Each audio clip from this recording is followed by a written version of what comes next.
प्रधान जी कहते हैं अपना घर ले से अरे हाँ हरिंदर भैया दिन तक में अरे तो कहे तो तलर पर धनिया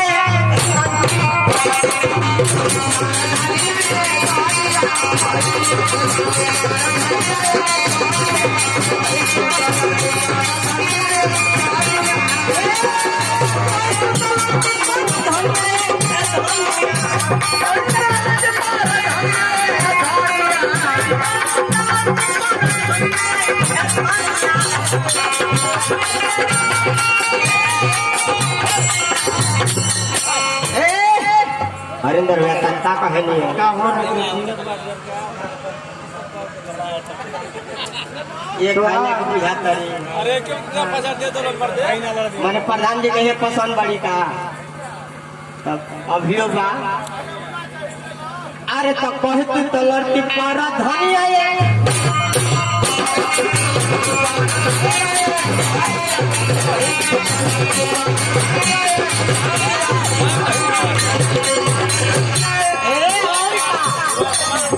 हम प्रधान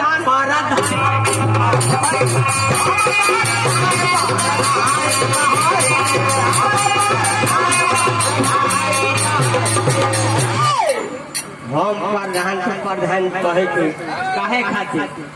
अरे हम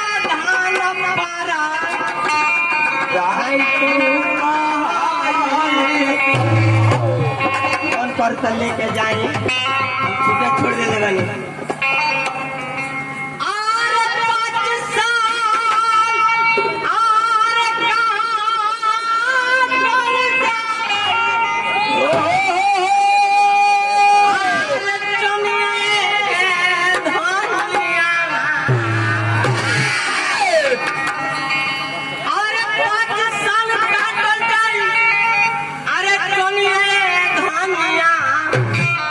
कहे तू तो लड़की पर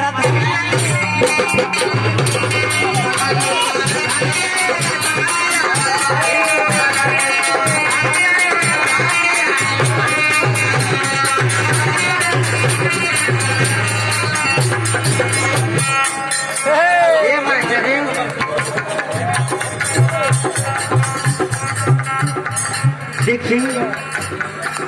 लेकिन हमारा जो जी का कहता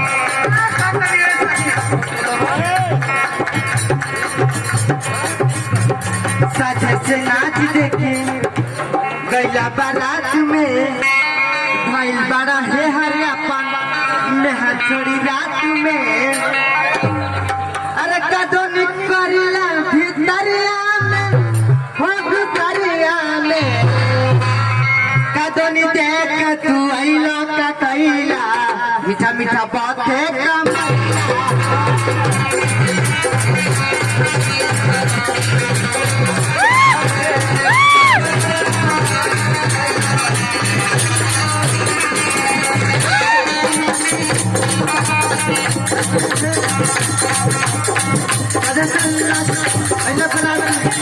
बड़ा है रात में कदोनी करेला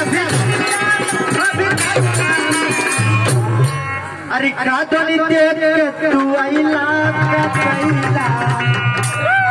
भाई मीठा मीठा बातें कमरिया अरे कादोनी देख